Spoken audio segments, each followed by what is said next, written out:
Hi! In front of me is Huawei Nova 11 and today I would like to show you how you can set up Face Unlock.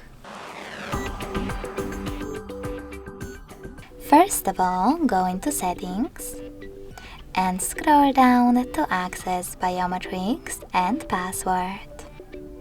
Then tap on face recognition and enter your current login method.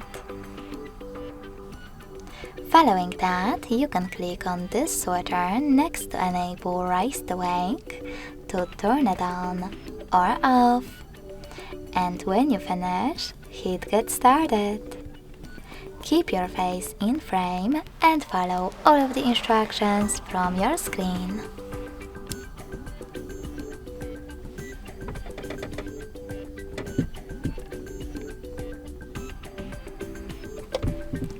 Then you can manage all of those options however you want to.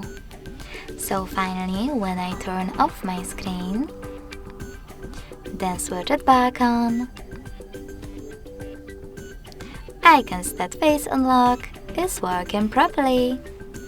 Thanks so much for watching. If you enjoyed this video, don't forget to leave a like, comment and subscribe. Bye!